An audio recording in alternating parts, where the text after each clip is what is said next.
Mayroon tayong 7 main topics.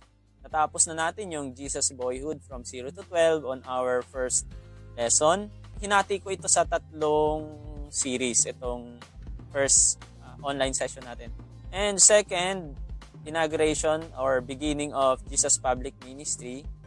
So ngayon po ang third online session natin about the public ministry of Jesus from first to second Passover, which includes 23 hanggang 32 events.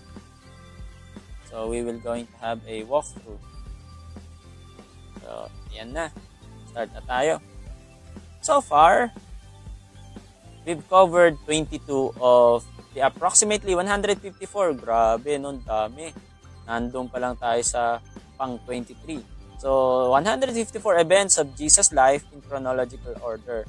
So the last chapter reviewed what Jesus did during his early ministry around the northern area of Galilee, where he was raised. In this chapter, we begin with Jesus' appearance in Jerusalem and watch as his ministry starts to build momentum. So, dito na tayo sa pang 23. Ako ilalagay ang pagmumukha ko rito. Dito na lang.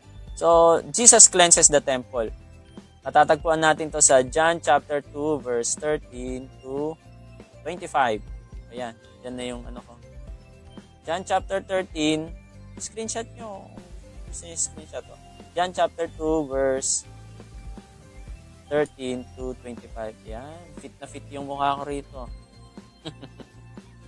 Fit na fit. Oh. So, the first glimpse we have of Jesus as a young boy is when he is at the temple discussing the law with the scribes and Pharisees. Yun yung unang-unang appearance ni Jesus Christ na nasa temple nung siya ay 12 years old. At he was concerned about my father's house, di ba?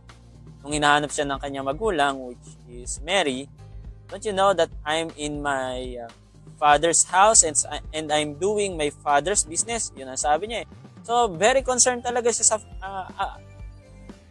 dito, bahay ng kanyang ama at that time, but as a boy. So, remained in subjection to his parents and elders and leaders. As a man, so siya po ay isang malaking mama na o tao na talaga. So, however, he still has a zeal for the father's house. Talagang seryoso siya, no? But now, express it in a much more extensive letter ilang na ano. So, the first glimpse we have of Jesus as a young boy is when he is at the temple. Yan, naulit tayo. So, much more dynamic way since he has begun his public ministry. Yan, medyo kailangan ko i-edit yan. So, there's a debate whether or not there's 1 or 2 cleansings. Yan. So, nagsimula tayo dito sa pag-cleanse ni Jesus Christ sa temple. Kung bakit ito ay debatable, kasi marahil, alam na natin na nung after nang pumasok si Jesus Christ sa temple, na sumigaw mga tao ng Hosanna, Hosanna. Pagkapasok niya doon, nakita niya yung sa gate ng Jerusalem, and then pumunta siya sa temple, nakita niya ang daming mga taong nangangalakal at siya'y nagwala roon, di ba po? Alam na natin yon.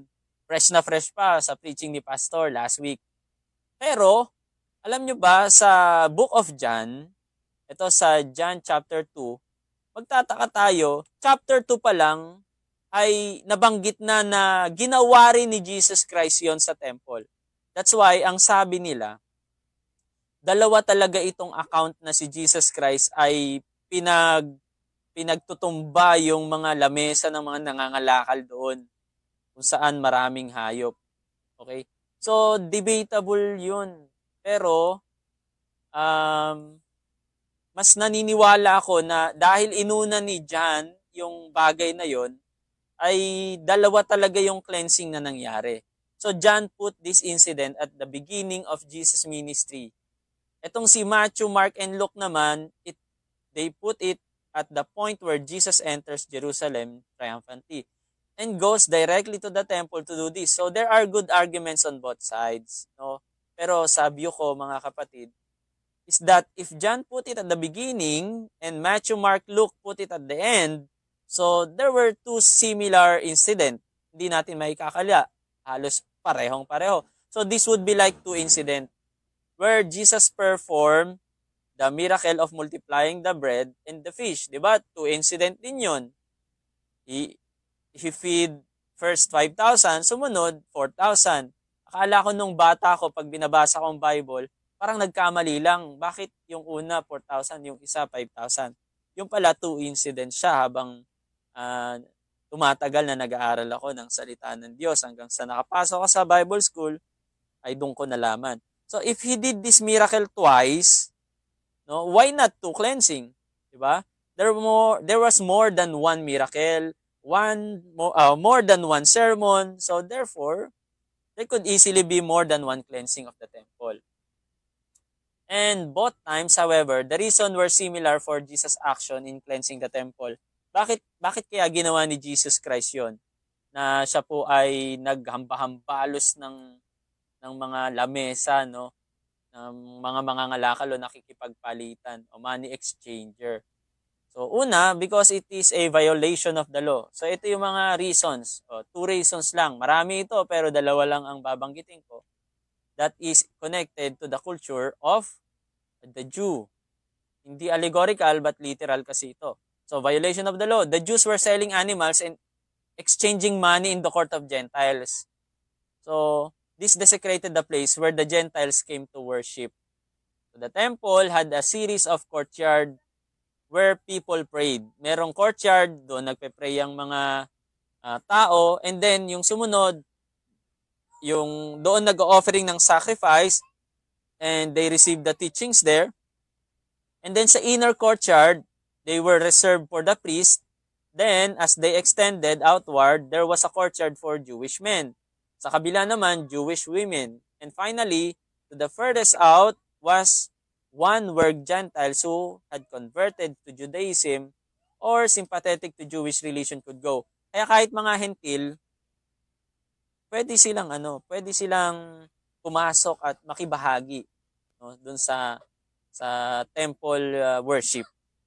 That's why, yun ang dahilan kung bakit may mga money changers. Kasi merong mga hentil gusto nilang mag-alay din ng tupa, ng baka. That's why the money changers and herdsmen set up their tables there in order to service the worshippers who bought animals. So, thus, ruining their worship and place to gather. So, this was blatant discrimination and disobedience.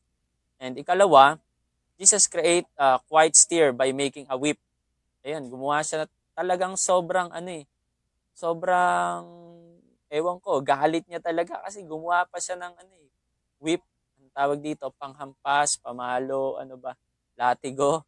So, hindi ko alam sa Tagalog share nyo na lang sa akin kung ano sa Tagalog nitong whip na ito. So, whip out of cords and driving out the money changers. Pati yung mga herders o nag-aalaga ng tupa and animals out of the temple area. So, this done as a sign that the temple was meant to be pure and holy in every section. Kaya itong templo na to, gustong pabanalin ng Panginoong Hesus, pero nakikita niya, nasaktan ng kanyang loob, bakit ganito na nangyari?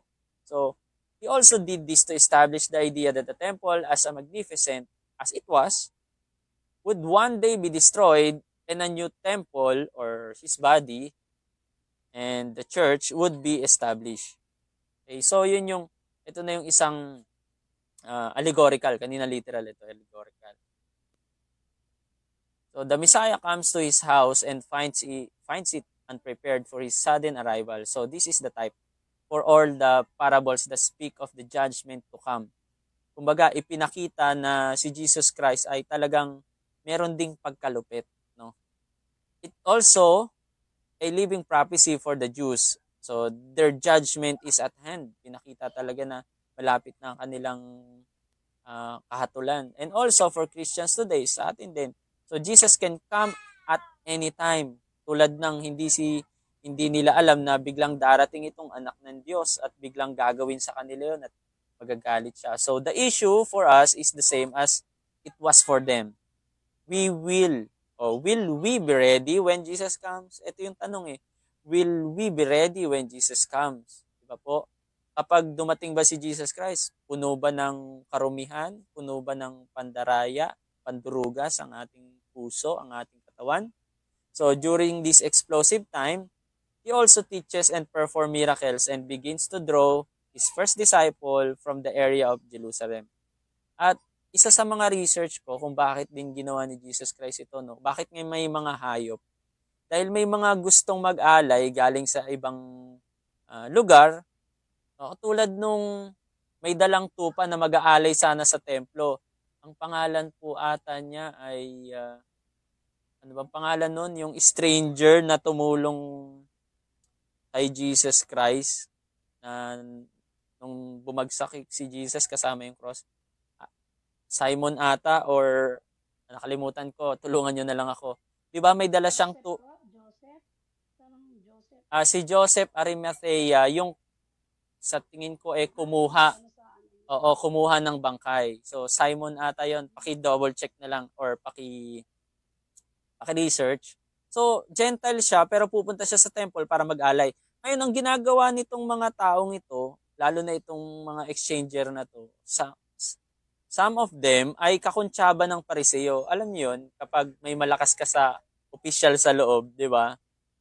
Nagli-legalize sila ng mga fixer dahil nakikinabang din kasi yung nasa loob. Kaya dito, ganun din ang style ng mga Pariseo, yung ibang mga pare. So may pakinabang sila doon. And then i-check nila yung mga tupa, sasabihin nila may sakit, may sakit ito. Itong sa amin, walang sakit, hindi bulag. So titignan nila.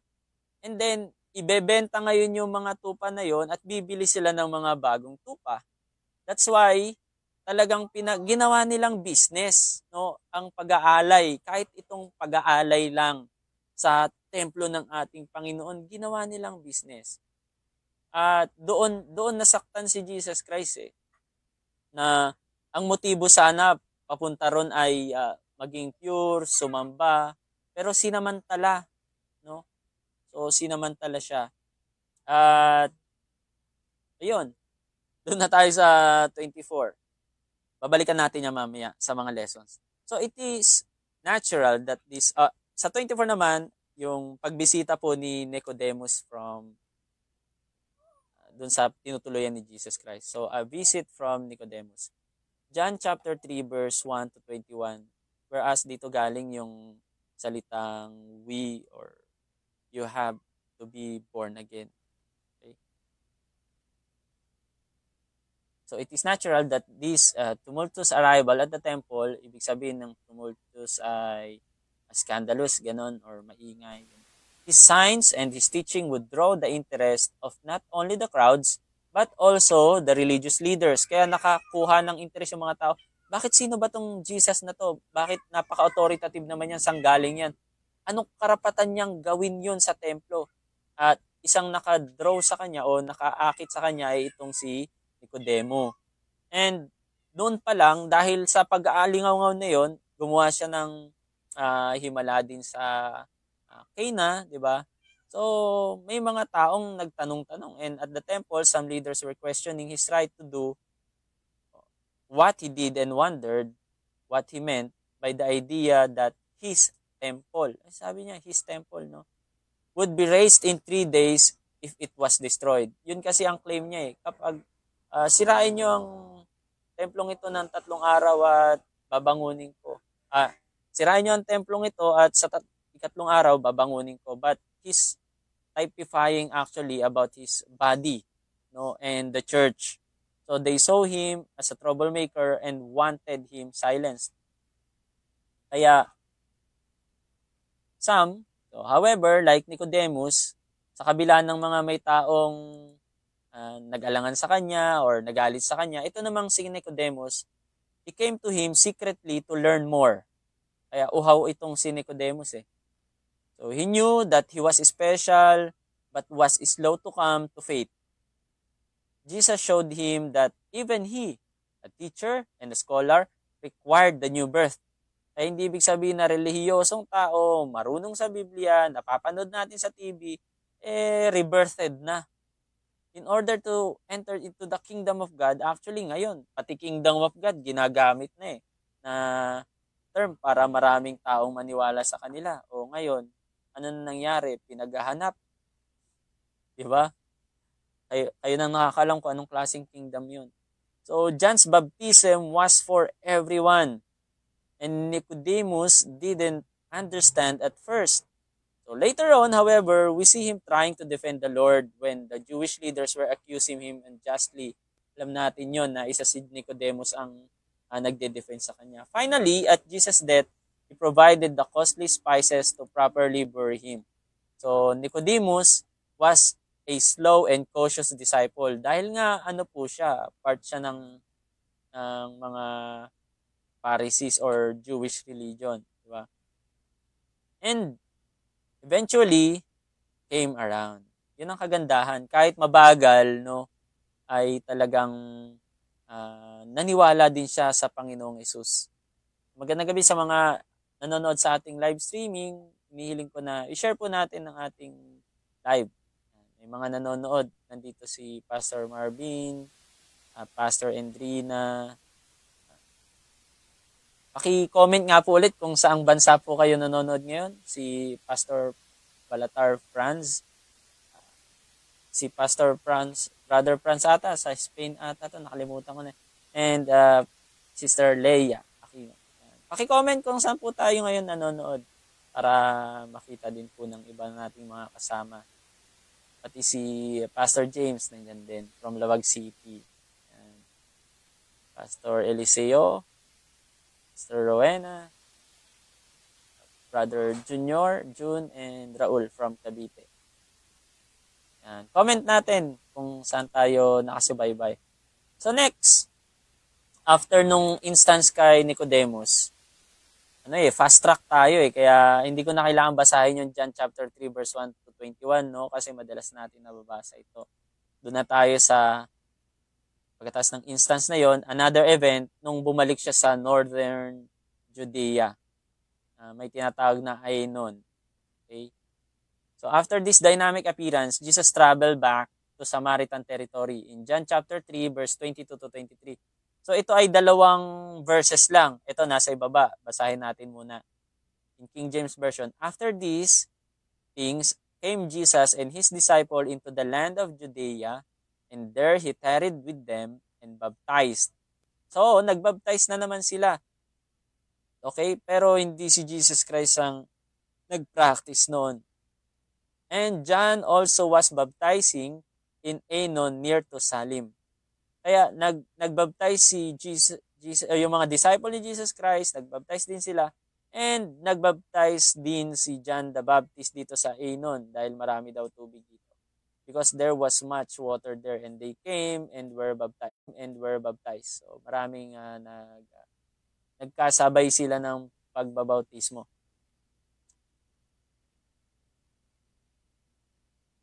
At the beginning, John points to Christ as he is revealed. Ito na yung second witness. After nung John chapter 3 verse 22-23, John chapter 3 verse 24 na tayo. At doon sa chapter 3 verse 24, ito yung may nagtanong kay John the Baptist, isa sa mga alagad niya. Nagtataka siya bakit may nagbabautismo din sa kabilang grupo. Sa grupo ni Jesus Christ naman yon. So at the beginning, John points to Christ as he is revealed by the Father and Holy Spirit. While near Jerusalem, he then encouraged his disciple to follow Jesus. So kahit siya, sinasabi niya sa mga disciple niya, you have to follow him. Now that they are working in North Judea, side by side sila dyan John's disciple noticed that Jesus is baptizing more people than John.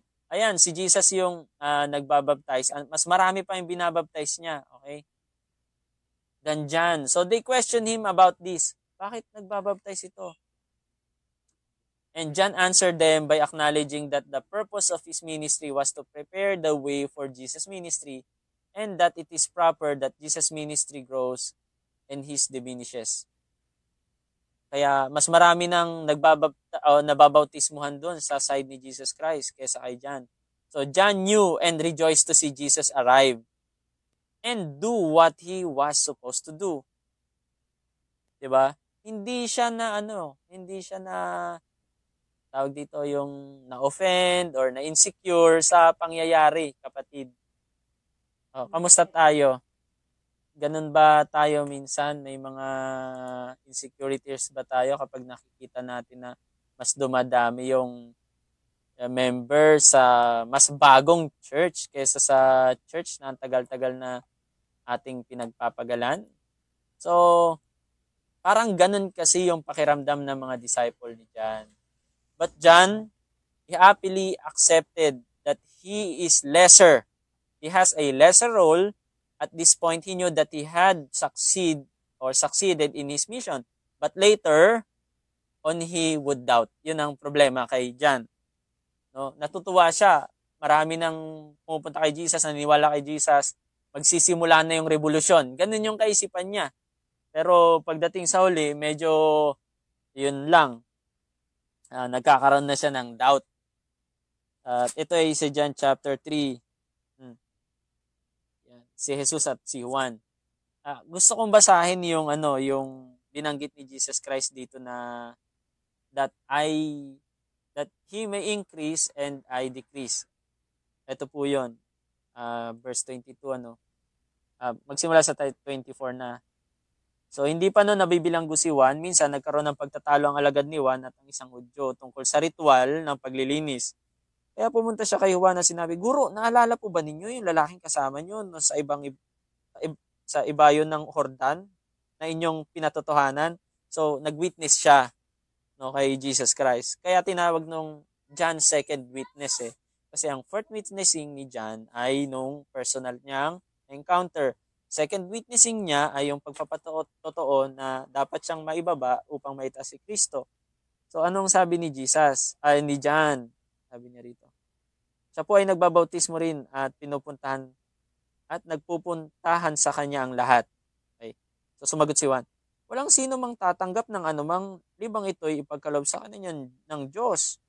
Kayo mismo ang makakapagpatunay na sinabi kong hindi ako ang Kristo. Isa lamang akong sugo na mauuna sa kanya.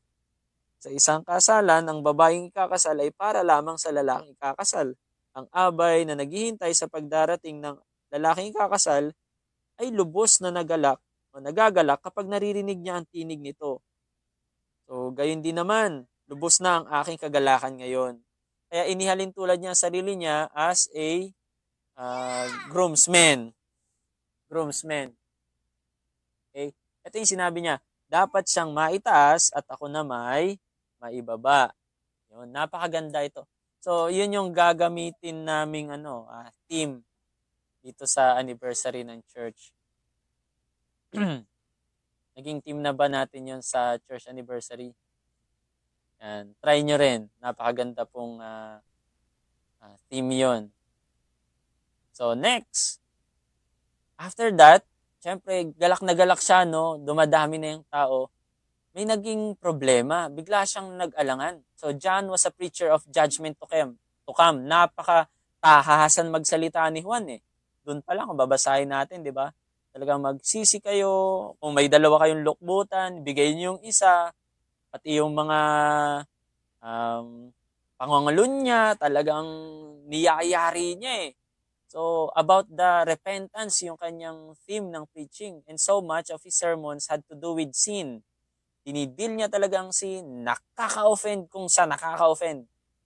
Patungkol sa mga kabaklaan, katomboyan. So, lahat ng disobedience of the people, he is straight to the point na tinutukoy na it is sins, you have to repent because the kingdom of heaven is at hand. So, he didn't talk about the church or love of the brethren or other issue.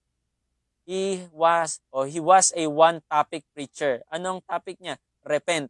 Repent from your sin. The kingdom of God is at hand. Repent from your sin. So his preaching step on everyone's toes. Nasaktan sila, yung damdamin ng mga tao, ng mga pariseo.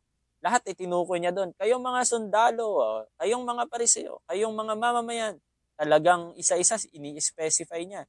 So he addressed the common man, the Roman soldiers, prostitutes, businessmen, even religious leaders and their sins. Talagang dinidil niya. So he got into trouble when he meddled in the affairs of the king. Yun na. pati yung kasalanan ng hari nung panahon na yon. So Herod had stolen his brother's wife. Yun yung problema kay Herodes, no? Herod Antipas ata ang pangalan nito dahil inagaw niya yung asawa ng kanyang kapatid and divorced his own to marry her. So she was his niece. John publicly declared that this was against the law and Herod needed to repent. Kaya hindi exempted kahit hari. Kailangan magsisi ka. Yun, ganun. Tayo, kamusta tayo mga kapatid? Pag nakaharap mo politiko. Titiklop ba tayo o magsasabi tayo ng totoo? Pero alalahanin nyo, may kondisyon yan. Kung babangga ka sa pader, siguraduhin mo na willing mong ibigay ang iyong ulo. So John publicly declared that this was against the law and Herod needed to repent. So this caused embarrassment to Herod and his wife, si Herodias. Itong si Herodias ay asawa ni Herod and na-offend siya kaya ang ginawa niya, sinulsulan niya. Ang alam ko yung anak. And then kahit ibibigay ko sa iyo, sabi niya sa kanyang anak. And sinulsulan ni Herodias na hingin mo ang ulo niya ni Juan Bautista para matigil niya yung nakaka-offend niyang preaching.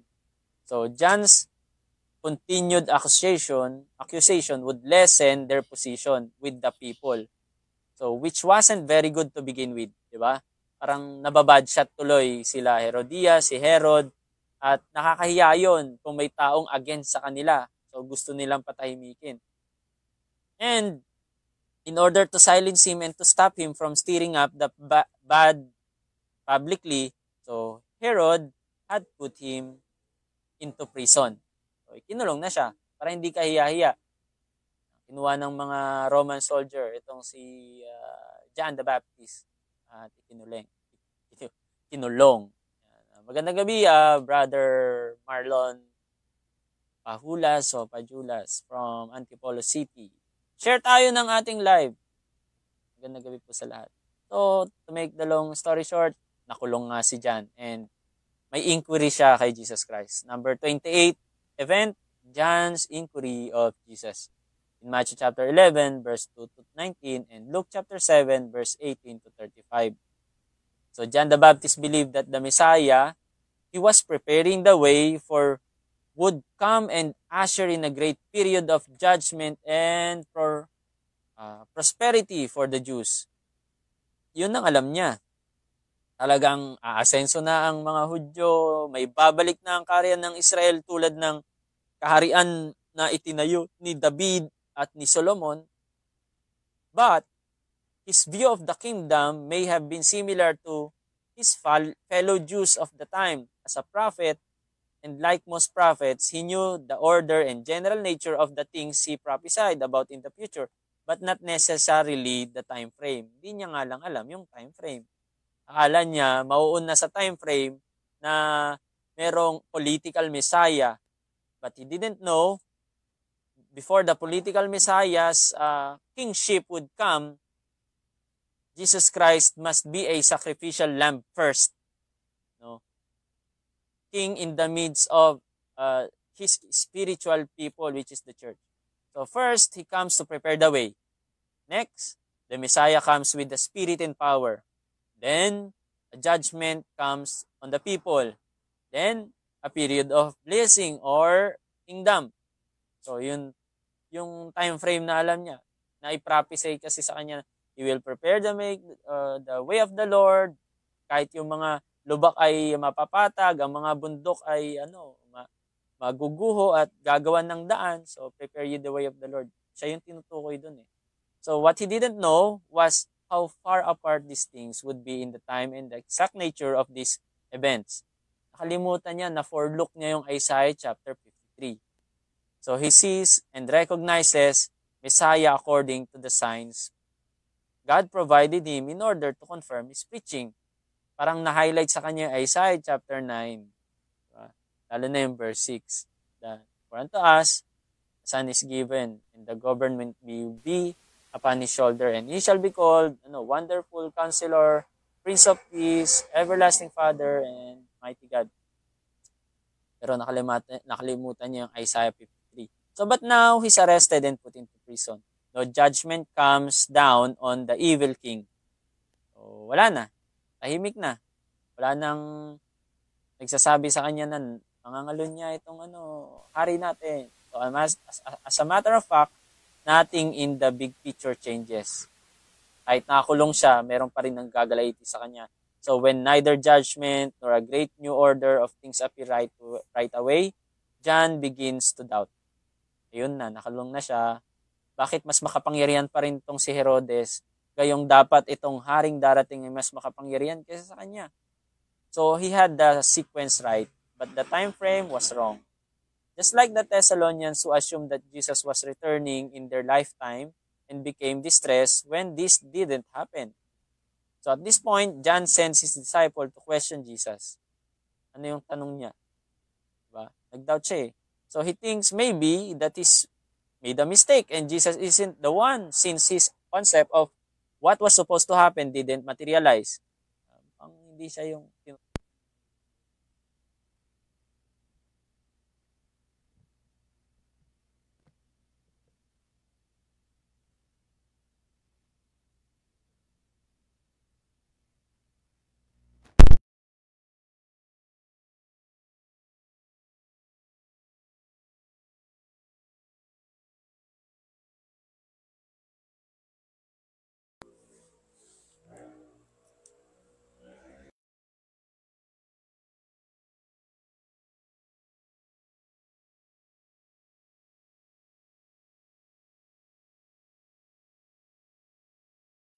nalobat yung aking V8.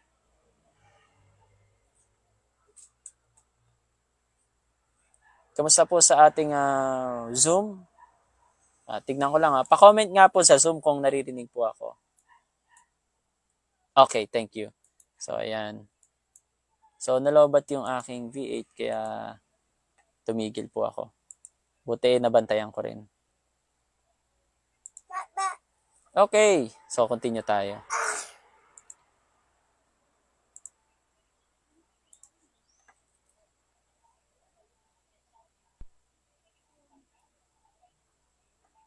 Then at this point, ito na. John sends his disciple to question Jesus. Ayun na, nagpadala siya ng mga alipin niya. He thinks maybe that he's made a mistake and Jesus isn't the one whose concept of what's supposed to happen didn't materialize. So there are many people like that. If their lives don't work out like they think it should, anong ginagawa? They begin to question and doubt God. Di ba? Ganon din tayo minsan. Honestly, kahit mga ministers na nga may mga pagkakataon na ito ba talaga ang plano mo sa akin, Lord?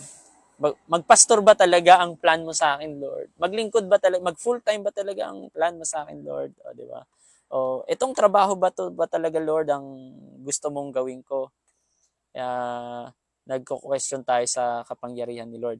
Pero ito, ang problema dito kay John, yung mismong pagka-Diyos or pagiging sugo ni Kristo ang kanyang pinag-alinlanganan. Okay? So, tuloy tayo. So, John sends his disciple to ask, anong pinatanong nyo? Are you the one? Or should we look for another? Pakisabi nga, sabi ni John sa mga disciple niya.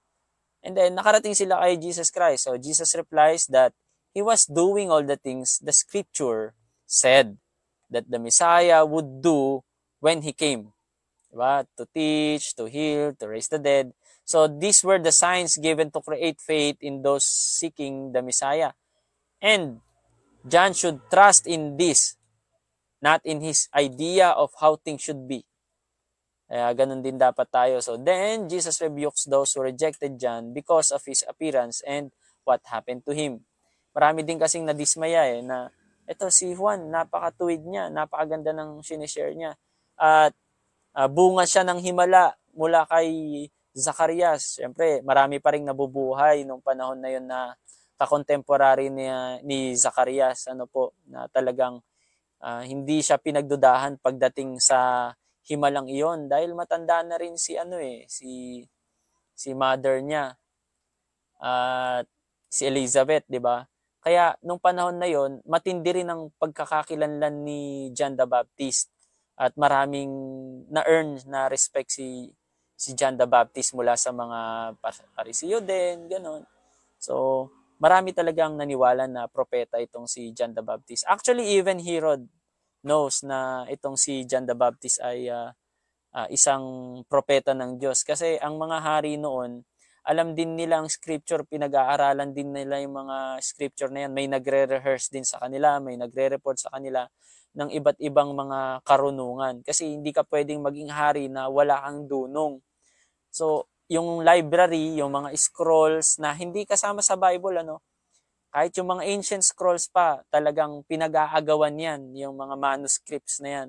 May mga palabas nga sa TV na papasukin yung isang library, kukunin yung isang scroll, maybe scroll about isa sa pinakamahalaga nga, yung strategies ng mga battle, or spices, or yung pagtimpla ng mga herbal, yun. So, meron din sila na scriptures ng mga propeta na babantayan nila patungkol sa kung sino bang magiging susunod na hari, baka merong sinabi na noon. Kaya kahit mga hari, may mga ibang hari ay may mga alaga din sila mga propeta mga propeta ni Baal. So noon pa man, ganun ang strategy. May mga eunuko din sila. That's why yung naunang Herod ay na-threatened siya dahil may mga pantas na tinatanong na kung naipanganak na ba yung susunod na hari. Kaya nga pinapatay yung kakontemporary na ni Jesus Christ, 2 years old pa baba, 'di ba? So ganun kasi 'yon. That's why alam din ni Herod na itong si John ay talagang banal at ito'y propeta ng Diyos. So, yun nga lang, mismong etong si John ay yung sinabi sa kanya ni Lord, pinagdudahan niya. 'Di ba? So, nirebuke naman ng Panginoon yung instance na ito. Let me read one verse sa Matthew chapter 11 para alam natin kung paanong o ano yung word na sinabi ni Jesus Christ dito.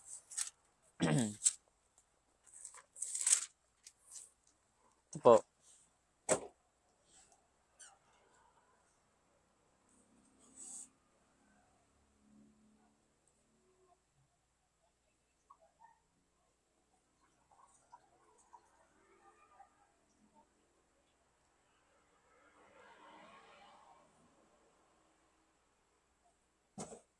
Luke chapter, ito mas maganda tong Luke chapter 7. Ito tayo sa Luke chapter 7. Sa mga may Bible, pwede kayo mag-open habang nagkukwento ko. I-open nyo din. I-double check nyo yung mga verses. Baka mali, Kasi ako naghahanap talaga ako ng titingin ng mga error. And it is an opportunity to be corrected. Kaya pakicorrect kung may mga misspelled, mistype na mga verses. Kailangan ko yung mga yan bago mailibro lahat. Tapos maipublish. Tsaka tayo magkakaroon na makikita ng error. So ngayon pa lang maganda matanggalan na o matinikan na ng mga flows. So Luke chapter 7 verse 18. Ayan na. Ang mga sugo ni Juan, taga-bautismo. Binalita kay Juan ang kanyang mga alagad ang lahat ng pangyayaring ito. So dito tayo. Ito, pagdating doon, sinabi nila kay Jesus, pinapunta po kami dito ni Juan na taga-bautismo upang itanong kung kayo na nga ang darating o maghihintay pa kami ng iba. Nang oras na yon, pinagaling ni Jesus ang maraming tao may sakit, may karamdaman, sinasapian ng masasamang espiritu, maraming bulag at binigyan niya ng paningin. Kaya't sinabi niya sa mga sugo ni Juan, bumalik kayo kay Juan, sabihin ninyo sa kanya ang inyong nakita at narinig. Nakita ang mga bulag, nakakalakad ang pilay, gumagaling at lumilinis ang mga kitongin, nakakarinig ang mga bingi, muling nabubuhay ang patay, at pinapangaral sa mga dukha ang magandang balita. So pinagpala ang taong hindi nag-aalinlangan sa akin. Kaya purihin ang Panginoon. Kung tayo mismo hindi nag-aalinlangan sa Panginoon, may malaking blessing yan mga kapatid. So umalis yung mga sugo, nagsalita si Jesus sa mga tao tungkol kay Juan. Bakit kayo pumunta sa ilang? Anong ibig nyo makita? Isang halamang tambo na tinatangay sa hangin? Ano nga ba ang inyong dinaya rayo roon? Isang taong may magarang damit? Ang mga nagdaramit ng mamahalin at namumuhay sa karangyaan ay nasa palasyo ng mga hari. O ano ngayon ang inyong dinayo? Isang propeta? Oo, sinasabi ko sa inyo, siya higit pa sa isang propeta. Sapagkat si Juan ang tinutukoy ng kasulatan, narito ipinapadala ko ang aking sugo na mauna sa inyo upang ihanda ang inyong daraanan. Sinasabi ko rin sa inyo, wala pang isinilang na may mas dakila kaysa sa kanya. Ngunit, mas dakila kay Juan ang pinakamababa sa karya ng Diyos. Ang lahat ng mga taong nakarinig sa kanya, pati ang maniningil ng buwis, ay nagpuri sa Diyos. Ang mga ito'y binautismuhan ni Juan. Ngunit ang pareseyo at ang mga dalubhasa sa katusan ay tumanggi sa layunin ng Diyos para sa kanila sapagkat ayaw nilang magpabautismo kay Juan. So sinabi pa ni Jesus, kanino ko ihahambing ang mga tao ngayon? Ano ang makakatulad sa kanila? Ang katulad nila yung mga batang nakaupo sa palengke at sumisigaw sa kanilang mga kalaro. Tutugtugan namin kayo ng plauta, ngunit hindi kayo tinugtugan namin kayo ng plauta, ngunit hindi kayo sumayaw. Umawit kami ng panagoy, ngunit hindi kayo umiyak. So, ganun daw yung uri ng paghalintual sa mga taong yun. Sapagkat nang dumating si Juan na tagapagbautismo, siya nag-ayuno, hindi uminom ng alak, at ang sinabi nyo, sinasapian ng demonyo ang taong yan. Nang dumating naman ang anak ng tao, siya'y kumakain at umiinom, ngunit sinasabi naman ninyo, tignan yung mga taong yan, matakaw, lasinggero, kaibigan ng maniningil ng buwis at mga makasalanan, dahil nga disipulo niya na rin si Levi na tinatawag na Mateo. So, ngunit ang karunungan ng Diyos ay napatutunayang tama sa magitan ng mga tumatanggap nito. Kaya, kahit tama yung sinasabi ng isang tao minsan, kahit sa mga preaching ng pastor, kung nasasaktan na yung isang tao, para sa kanya, mali yun. Kahit gaano kaganda yung concern ng mga ngaral minsan, dahil hindi nila kayang tanggapin, sinasabi nila, mali yun. Minsan, nangaral ako patungkol sa paninigarilyo at saka sa mga alak. Yun ay inabutan kong deacon kasi ang church na inabutan ko 17 years na dumating ako doon, papalit-palit ng pastor. At ako ay pang-14 na pastor na sa lugar na yon. Ang pinakamatagal lang na nag-serve doon ay 5 years. Tigang ang church, ang mga miyembro ay hirap na sumuporta kapag nag-aasawa ng pastor, kaya yun ang dahilan kapag umahalis na yung pastor